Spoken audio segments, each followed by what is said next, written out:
I'm Dhiren and I'm an alcoholic. I reached my 2-year milestone 2 weeks ago, and someone at work asked me a very important question. Do you have any regrets in your life? And I said, 2 years ago, if you had asked me that question, I could have given you a whole list of things. And that answer just came out naturally because things have changed now in these last 2 years, coming into recovery. The way I saw my life before coming into recovery, the way I see it now is a complete 180. One of my favorite stories from the Big Book is The Man Who Mastered Fear. And there's a line there that I read almost every day. It's nothing had changed, and yet everything had changed. The scales had dropped from my eyes, and I could see life from the proper perception. It took a long time for me, because growing up, the way I saw my life it was warped. My perception of life was completely warped. I grew up with 70 k's down south in a small town called Port Shepston.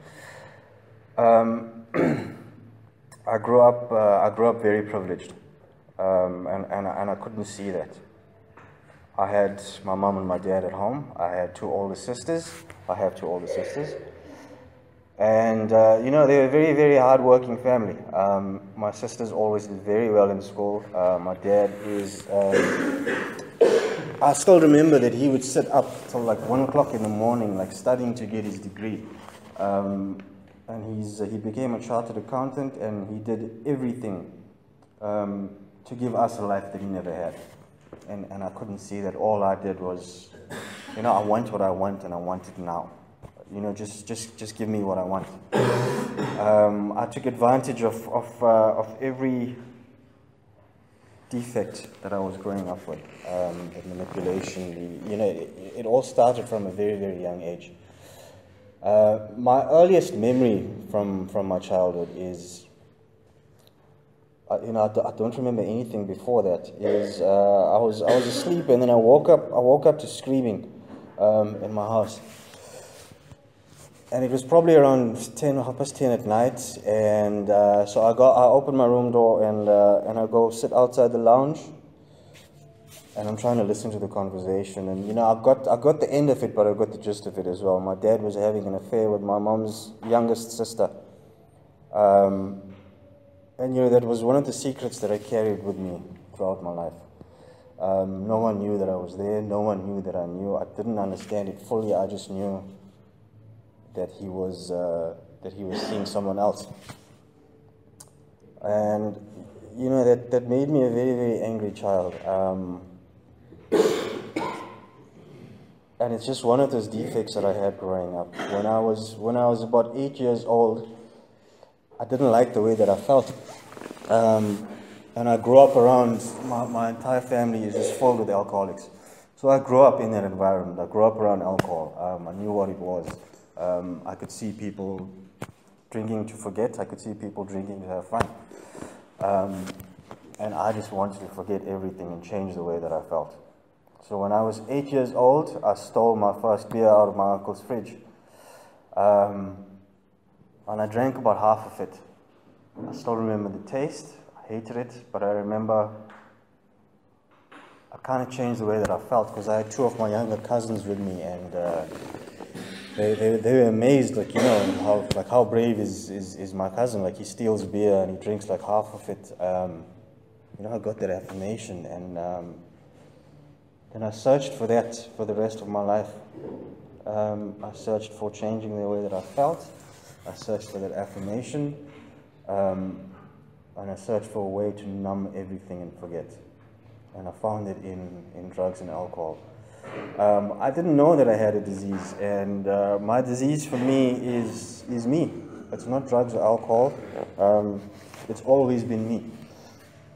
Because when I had that first beer and I got that feeling, at 8 years old, I knew what I wanted. I knew I had found something that will help me through life. And I started drinking I went through primary school. I didn't do very well in school because one of my other defects is that I'm lazy. I would read a lot. I would get lost in these fantasy novels when I was a child, but I couldn't pick up a school book and actually sit and study. It didn't interest me. And, all I could sit and think about in school was, when's going to be the next opportunity? And it didn't come for a long, long time. I found it very, very difficult to make any friends in school. Throughout primary school, I was alone. I would run away from the classroom a lot. My sisters were in the same school, so they would be pulled out of the classroom to come and look for me. Every other week, my folks were getting called to school to come and sort their son out, and I just didn't want to be in a classroom. And I went to high school when I was 12. Standard 5, like we had the opportunity to go to high school at Standard 5. So I didn't want to leave primary school because I was familiar with it. And going to high school was very scary.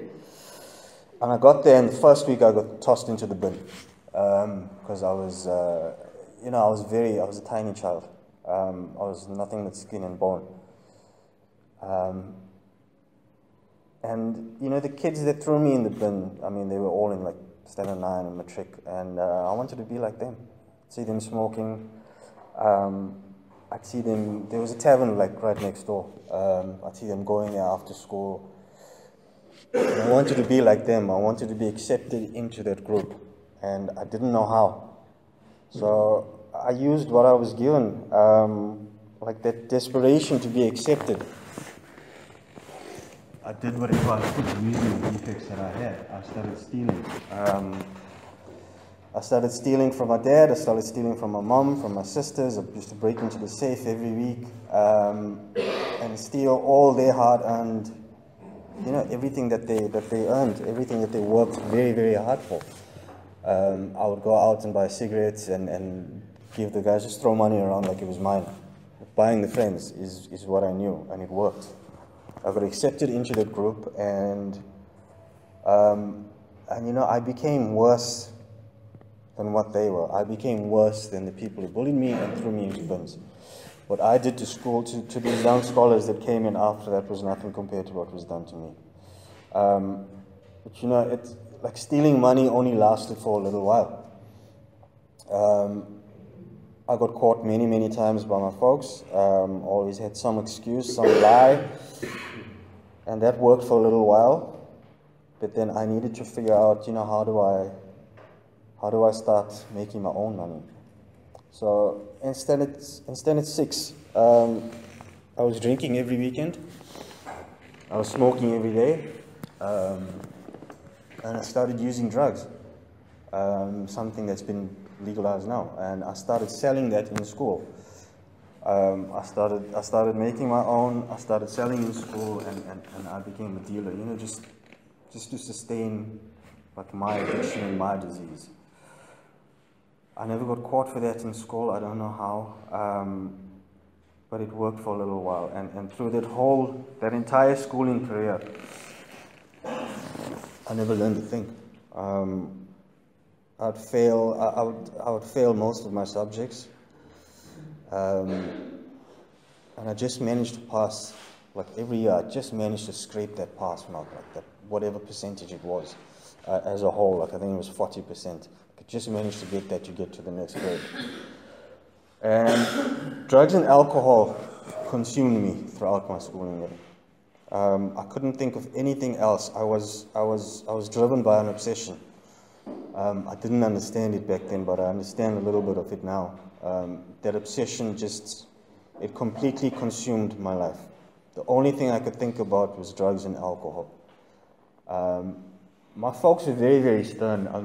They wouldn't let me out of the house, so I would sneak out like every weekend. I'd get a key. I got a key cut for myself, and wait for them to fall asleep, and I'd go out. I'd get completely smashed and then come back at about 3 or 4 in the morning before they wake up. That was every weekend. It was every weekend. That was all I could think about. That obsession just consumed me. And I eventually got to matric. And I got asked a question like, what are you going to do with your life?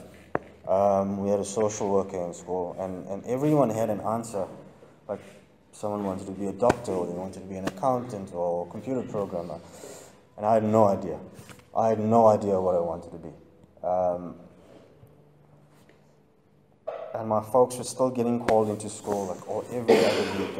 Even from primary school through to high school, like, every other week they were getting called in because of my behavior.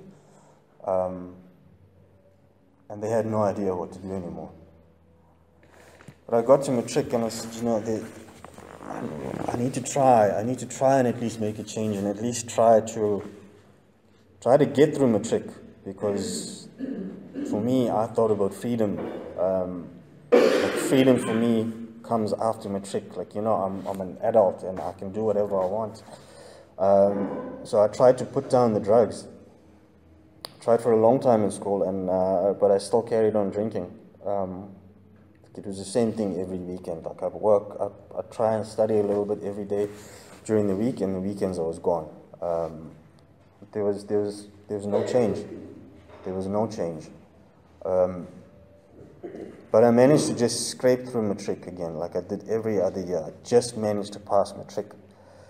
And that freedom came. Like, my folks said, listen, you need to decide, are you going to study, or are you going to go out and get a job? And it's like, I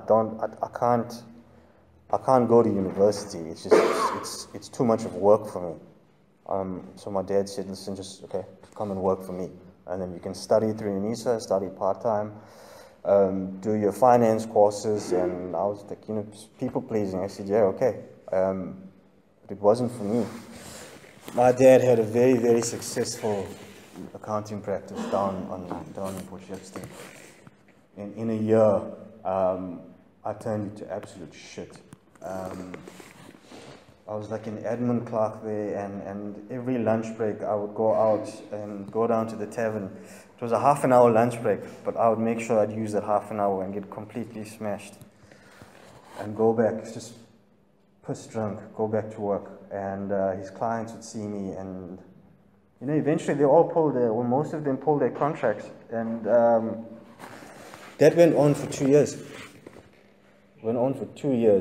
I turned that business to shit, and he eventually didn't know what to do with me. This time I was drinking every day. I was doing drugs every weekend, and they had no idea what to do with me. When I turned 21, they were at their wits' end, and they told me, listen, you need to pack your shit and you need to leave this house. And it wasn't even this is just a house. Like, you need to leave this province. You need to get away from here, because just like them, just like me, I thought everything, all my problems were because of the place that I was in.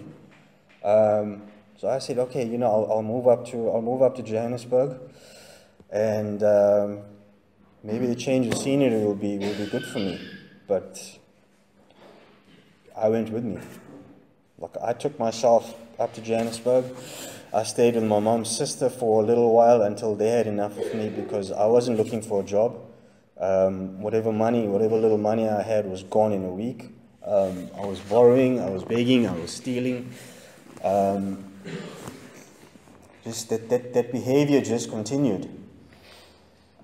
And after about a month, they said, listen, you need to leave. You need to go from here, because you're not helping. My two younger cousins were still in school. And they said, you're not helping yourself, you're not helping us, and you're not helping your younger cousins. Everything you're doing is harming you. And those words still play back in my mind, like, every now and then. You're harming yourself.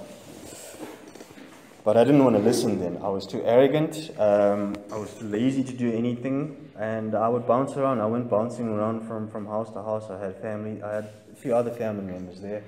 I had lots of friends that moved up from Port Shepstone to Johannesburg. So whoever would have me in their house is where I would go. I kept bouncing around for about 6 months, until eventually I had nowhere to go. I was in and out of jobs. I couldn't keep a job.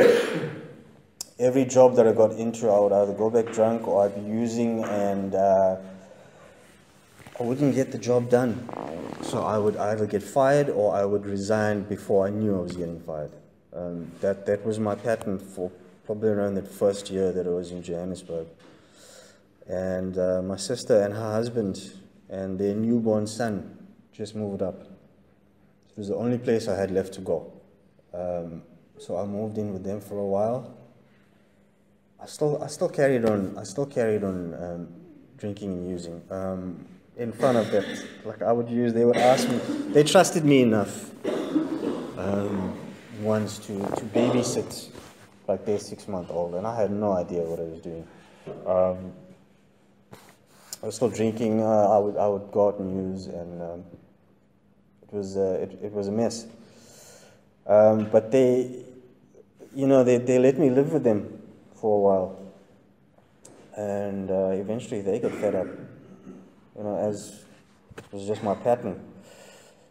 And because they had moved up, my parents had no one left in Port Shepstone, so they decided to sell and come up, and they told me, listen, just come back home. So I went and lived with them. And I finally got a job, which I managed to keep for a little while. Things were going. I was basically under lock and key.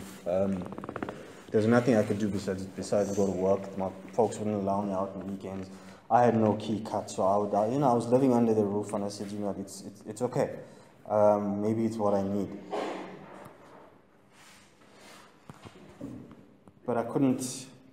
All I could do was sit and obsess about picking up and using. So whenever they would leave, like to go away for a weekend, that was my opportunity. I'd use that entire weekend until they came back. And I was back in 2006. I met my wife. It's my wife now. And we decided to, we grew up together. We were school together in Port Shepstone.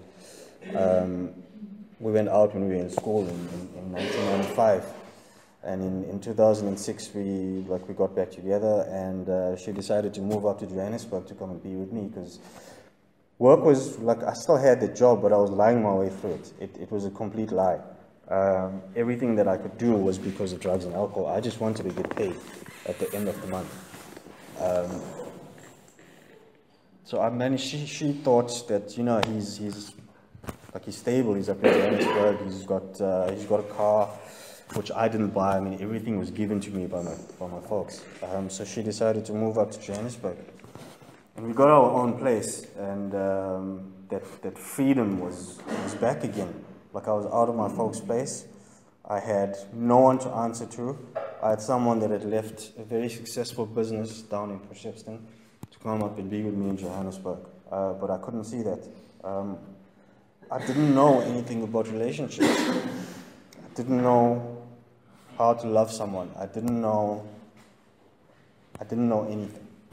The only thing I knew is what was familiar to me, which is drugs and alcohol. That was the only thing that I knew. It was the only thing I wanted. And so we got our own place, and we were together for about 3 or 4 months. And I was a complete wreck. I was using every night. I was drinking every day. As soon as I got back from work, I was drinking. I was using whenever I could. She had no idea. She had no idea that I was using. And then whatever money I had to pay rent or anything was just gone. And she had to pick up the pieces for 4 months before she said, listen, enough is enough. I need to go back. And with this job, I was working at F&B in a call center. And I didn't go to work for about 2 weeks because I had found my drug of choice then. I knew what I wanted. And this was in 2007. that drug of choice was, I didn't go to work for 2 weeks, and they phoned me and they said, listen, why aren't you coming to work? And the first thing that popped into my head was, my father passed away. And they said, okay, just take some time. I'm sorry we didn't know. And I was at home with, at that little flat before my wife was getting ready to leave. Like, she was still packing up, and then we get this knock on the door, and it's my parents with a big bouquet of flowers from F&B, and my folks are like, listen, what the hell is wrong with you? Why are you telling people that your dad passed away? And then I was out, like the lies were out. I was like stumped. I didn't know what to do. I didn't know what to say. So I admitted then that I have a problem. Like, listen, I've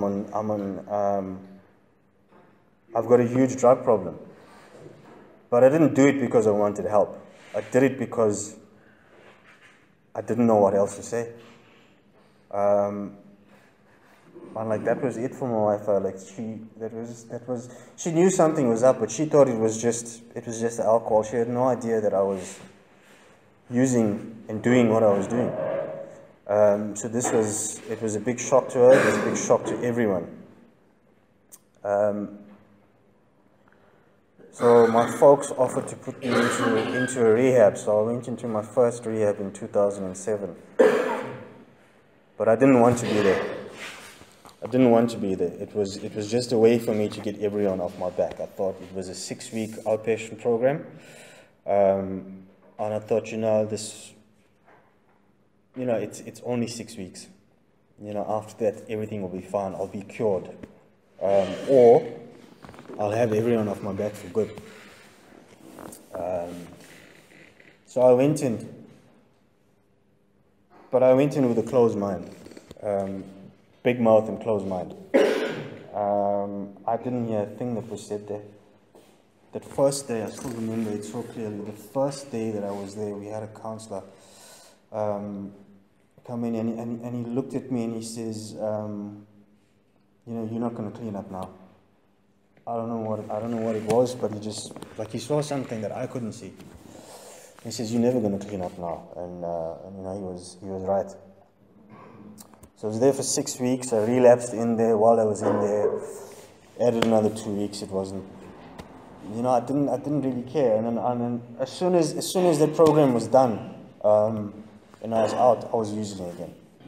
I would spend every weekend, and for me, my weekend started on a Wednesday. I would spend every weekend in Hillbrow. It was crazy. No one knew how to get a hold of me. And when I eventually got home the one weekend, my wife phoned and said, listen, I'm pregnant. She knew for a while, but she didn't want to tell me. And it was a huge shock to me. Lots of fear. I didn't know what to do, but I thought, that child is what I need. That's my solution to stop all of this. That's the answer to all my problems, is that child that's going to be born. So I packed up and I left. I went back down to Port Shepstone. I left my family up there, and I thought, this is it. This is what I've been looking for. This child is going to be the answer to all of my problems. I'm going to be a good husband. I'm going to be a dad, and it was a delusion. Because I didn't know how to live life. I didn't know any of those things. Because when I was growing up, I paid no attention to anything. I couldn't see what my folks were doing for me. I couldn't see what they were doing for themselves. I didn't see. Everything just came easy. And I thought that's the way life is. Life is just going to be easy. I didn't know how much hard work it was. And when I came down, we got married, and because that was the right thing to do at the time. And we got married, and on the 6th of May 2008, my son was born. And I was there in the hospital, and I had no idea what to do. I saw him being born, and I had no idea what to do. So I went out and I got high, and I got drunk, because that's what I do. I left today in the hospital for 2 days, and I was just out doing what I do. Just that fear of being a dad, not knowing what to do, was too much for me. So my son went through life not having a dad. And that pattern just continued. I turned their lives to shit down in Port Shepstone. I would fight with my wife. I would make sure that I pick fights with my wife after my son was born, just so I could go out to news. I would look for any excuse to go out to news and leave her picking up the pieces like she always did. And eventually my in-laws, like we were staying with my in-laws, they said, listen, you're done here now. You need to go back to Johannesburg. We can't have you around. So I had to move back home. I didn't see my son for about 4 months. And, I tried to stay clean. I tried everything I could. My mom and dad are very religious. I would sit with them and try all these different prayers that I didn't understand at all. I tried everything. I went to. So I can't count the number of psychologists and psychiatrists I've been to. I mean, they tried everything with me. It just didn't work. So after 4 months, my wife came up to Johannesburg. She brought my son to visit, and I said, listen, it's been 4 months, and I'm really trying. So, why don't you come back to Johannesburg? So she moved back up. And my dad bought us a little flat not far away from them. I got another job, which it's a field I'm still in now. And, I tried. I would stay clean. And when I say tried, like I would stay clean for, I don't know, longest 90 days. And then I'd look for every opportunity to go out and use because I couldn't. That obsession was just too much. I needed some relief. From that obsession, and the only thing I knew to relieve that was picking up and using. So I'd lie to my wife and my son and say, listen, I've got to go away for work, and I'd go in and book in somewhere for the weekend and just use, and go back on Monday. That went on for about 2 years, and in 2010 my son turned 2. And I missed his second birthday because I was out getting high. I had picked up again after that 90-day period, and I couldn't stop that weekend there, so I missed his second birthday. And by this time we had already, my wife was pregnant again. And she was pregnant with my daughter, and there were a lot of complications in the pregnancy. Like they wanted her to terminate. We had to go and see a specialist. My daughter's lungs were not developing. There's problems with her heart, and my wife went through all of that alone because I was me.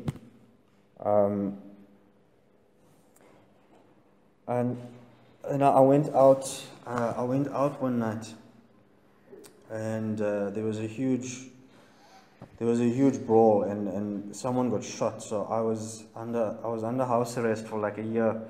It was the only time that I stayed clean for a year. The only thing I could do was go to work. I was forced to go to meetings. I had to go to meetings and then go home. And I wouldn't have done it if I wasn't forced into doing it. But I stayed clean for the year. For a year I went to meetings. For a year I never said a word at any meeting. Never ever shared. Never listened. I just sat there in silence. But as soon as that year was finished, my daughter was born by this time. I think it was probably about 10 months. And my daughter was born, and she's got a very bad heart condition. So she was in hospital for a little while after she was born. and I couldn't handle, like, it was too much for me, because I'm lazy, like emotionally, I don't understand. I didn't want to deal with anything. So when she came out of hospital and I got the year clean and that house arrest was lifted, I started using again. And that relapse after that year carried on for the next 5 years. My wife moved back down to Port Shepstone. She was down here. I hardly saw my children. I think my daughter was probably around 8 months when I saw her again. And my mother-in-law was carrying her down in Port Shepstone. And I asked her, like, listen, whose baby are you carrying? Because I didn't recognize my own daughter. She had grown so much in those few months. So my children went through life without a dad. My wife had no husband. My parents had no son. My sisters had no brother. That's how my life was. In that 5-year relapse, I was working for a company, and everything happens for a reason. I got a job with an IT company up in Johannesburg, whose head office is down here in Scottsboro. So I asked for a transfer just to be closer to my children, so I could see them a little more often. But something, it was meant to happen, that I was supposed to come back to this town specifically. And I worked here, and I worked, and I worked. Like, I would travel every day from Port Shepstone to Scottsboro. And I traveled back down. Like, I was living with my in-laws, let me come and live with them again. I don't know what it is, but they could see, and this is exactly what they told me a few months ago, we could see something in you that you couldn't see in yourself. Which is why they let me come back every time. I was given that chance, and I just squandered it every time.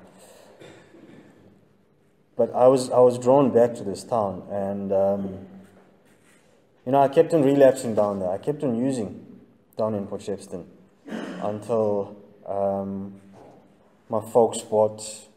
I say I was given everything. My folks bought me a house down in Port Shepstone, somewhere where that my kids could call a home, and they could never call that a home. They couldn't, because it wasn't. I turned it into everything but a home for them. It was the most uncomfortable place in the world for them to be in when I was there. And I was out using every weekend. Every weekend I was out, and eventually my wife said, listen, you're starting your shit again, and I've known for a while, but I've given you a chance, and you know what, you need to do something if you want to see your children again. It was like an ultimatum. So I didn't know who to phone. I didn't know what to do. But I knew I had to try something. I had to try something different. So I phoned the only person that I knew who was in recovery, which was my sponsor when I was up in Johannesburg. And it just so happened that he had relapsed, and he was in the halfway house up here in Scottsboro. And he gave me a number for the house in the hill, and I made the call, and I went up. And I was still, like, when I got there, I had to be driven up there because I couldn't drive. I was in no condition to drive. I'd been using for like 3 or 4 days straight. And I got there, and I didn't know what to expect. I don't even remember getting there. I woke up in the morning, and I look around, and I see these new faces, and I had no idea where I was. It had to be explained again to me where I am. Like, listen, you're in rehab. And it took a while for me to settle in. I remember sitting on the couch outside, just like staring into space, like looking around, because I was scared, I was afraid. I didn't know anything, like it was completely new to me. But there was a part of me that didn't want to be there. And in that second week, I wanted to run. The second week that I was there, I wanted to run. And it was amazing. I had all these people come up to me because they could see that fear in my face. They could see it in my eyes, and they've experienced it before. And I said, listen, it's not worth running. Just try something that you've never tried before. So I stayed for 3 months. and I did my step work. I remember I did that step 1, and I answered everything as honestly as I could, and I was in tears at the end of it, and I wanted to go no further. I didn't want to go any further. It was too much for me. Like, not having anything to relieve those emotions was completely new to me, and I didn't want to go any further than step 1. So I did, I was there for 3 months, and I lied my way through the rest of the steps. My step 4 was, I put in bits and pieces, and I kept everything else for myself. I didn't want people to know, these are my secrets, and this is what I've done. This is what I've done to people.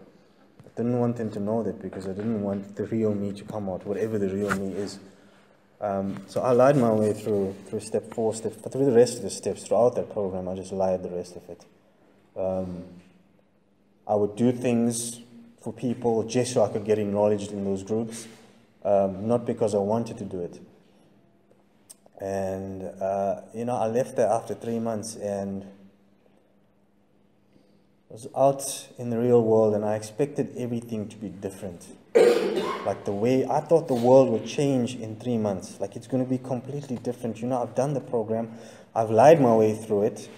I don't think I got caught in there. And, everything is going to be different. I learned a little bit. Everything is going to be different. Everything was the same. Everything was the same. Nothing had changed. And it was not what I expected. So I sat for 2 weeks, and then that obsession just started again, because I wasn't doing... I just lied my way through. And I had to sit with that, knowing inside that, listen, you bullshitted your way through 3 months. And that obsession just started, and it kept on going, and eventually I think I was out for like a month, and then I picked up and I used again. And it was the day of my daughter's ballet concert, which I had missed many times before. And I remember it was the morning. I said, listen, I just need one. I just need something, just to get this relief that I'm looking for. And I found my dealer, and I had that one, and I said, I've got this. Like, I've got this. I had one, and I think I found it. And then that obsession just started again. And when I picked up again the next week, I couldn't put down. I could not stop.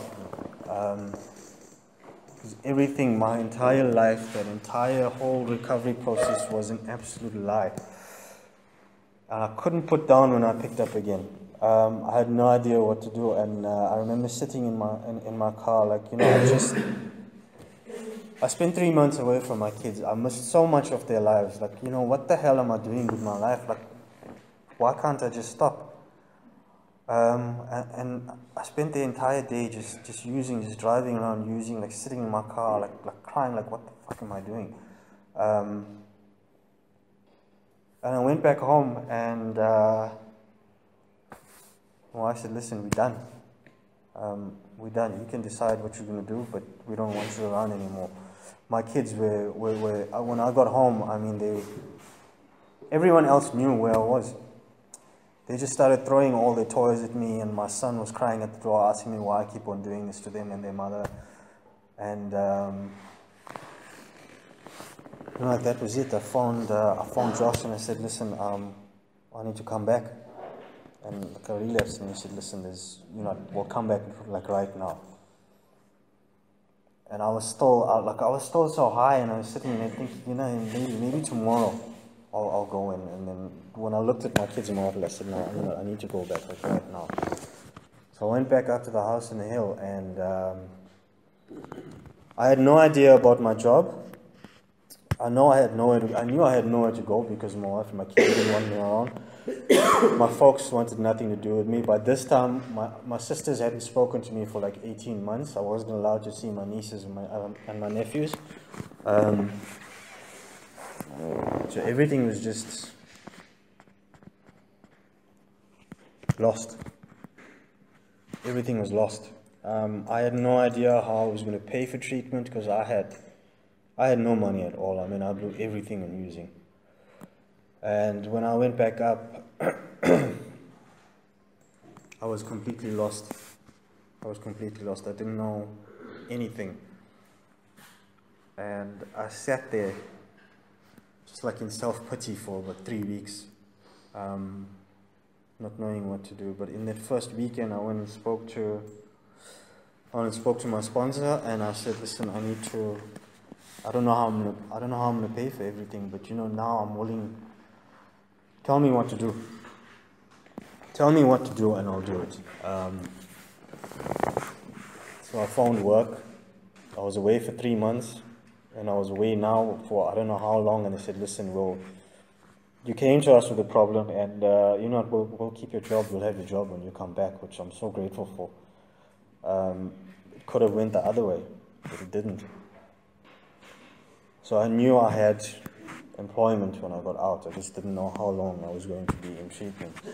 And those lies, just, for me, it's natural to lie. Like when I phoned my manager to say, listen, I've come back into treatment, and he said, take as much time as you need. When my sponsor asked me what did he say, the first thing that came out of my mouth was, listen, he's given me 28 days. Like that was the first thing that came out, because I just, I wanted to go out and fix things, because that's what I thought. I still thought that I knew everything. And for me, the penny dropped when I was walking up the stairs one day, and like I'm lost in my head. And my sponsor looked at me and he says, listen, you're still trying to fix things. Like that's when it dawned on me, like I can't, my whole life, I messed up and I tried to fix things, and I always made it worse. I always managed to make things worse. And I couldn't do it anymore. Like it dawned on me then, like I don't know anything. I don't know how to fix things. So let me just I had to do what I was told, because I was desperate. I was desperate to stop. I was desperate for freedom from an obsession. I've never done any jail time, but I've always been a prisoner. Like up here, the only thing I could think about is drugs and alcohol, and I wanted freedom from that. So I spent 2 months in treatment, and one of the hardest things I had to do was I had a way out while I was in there. My folks came down with my sister and my brother-in-law. Now my brother-in-law is a doctor, and he said, listen, whatever you're doing here is not working. You spent 3 months here. It's time for you to come out, go and see a psychiatrist, and we'll put you on medication. And that was, I just didn't think, that's my way out. But experience from being there those first 3 months, I could see what medication does. Like it wasn't the solution that I wanted. And I remember walking in, because I'm such a huge people pleaser, especially with my family. Like whatever my father tells me to do, like I'll do it just to please him. But I got called into the office, and for the first time in my life, I was given a choice. Like I got spoken to by the big man up there, and he said, listen, you've got a choice. You can choose to go with them, but you know where that leads. Or you can choose to do something that you've never done before and stay here and learn to work this program. And, I made the choice for myself. Like I stayed. It's the best thing I ever did for me. I made that choice, and, I spent 2 months in treatment, and when it was time to leave, I got called into the offices again and said, listen, you're going to be in the halfway house for about a year. And I was like, fuck, that's a long time.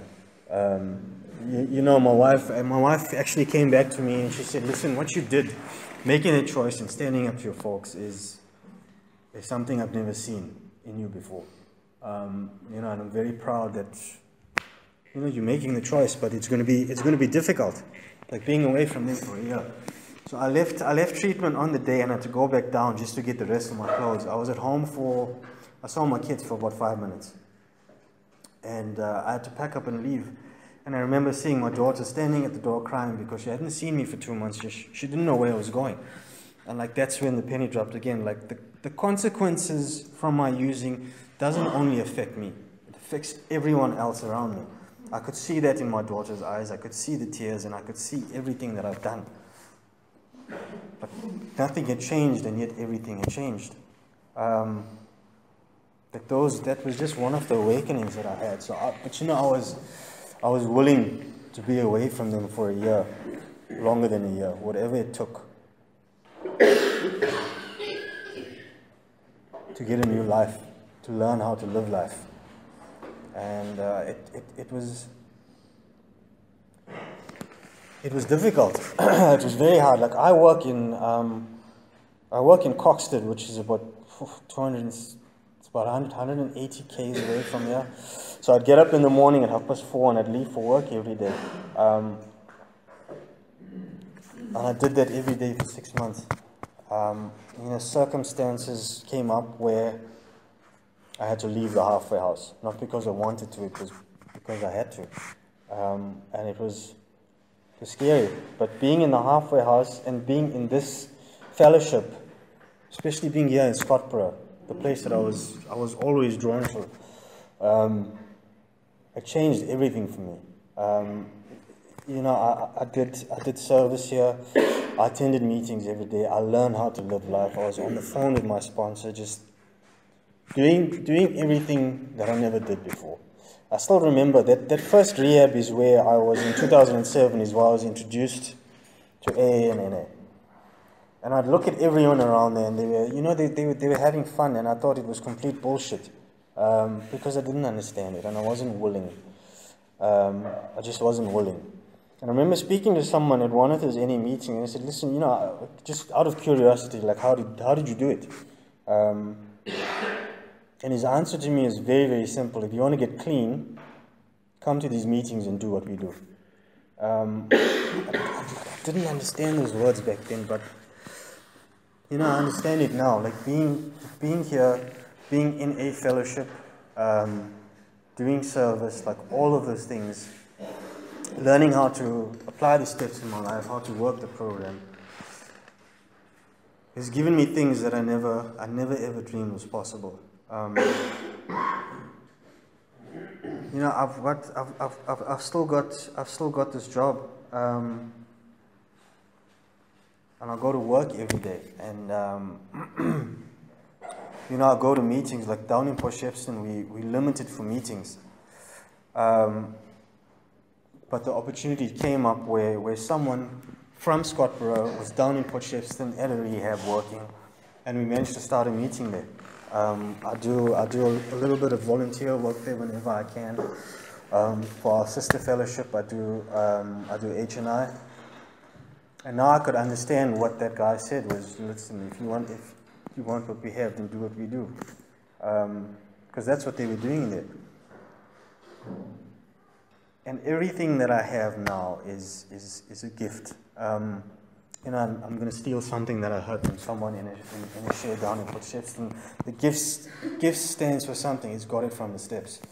That's what I believe. I couldn't have had anything without this program, without this fellowship, and without friends that I never knew, friends that call me out on my shit. Like when I'm in a mess, I know I've got a sponsor I can call. I've got people in the fellowship that I can call. There's always someone available that I can speak to. They may not have had the same experiences or may not be going through the same stuff, but it's someone to speak to, which is something I never did before. Everything was always kept bottled inside. Like everything that I was going through was for me. And that's where that disease had its power on me. Like I didn't want to let go of anything. And then I learned, coming here, I learned to share, not very well, but I learned to share, I learned to speak to people, and I learned to listen. Like that was the big thing for me is I started listening in shares, and I started relating, and I started identifying with things, because I was always different from everyone else, the way I saw it. Like those scales were over my eyes, like I didn't do that. Oh, I didn't do that. You're different from me. You come from a different background. You know, that's why I said at the beginning of my share, like I grew up privileged. Because it doesn't matter, I had to learn that it doesn't matter what kind of background. Like, I'm still sitting in this chair.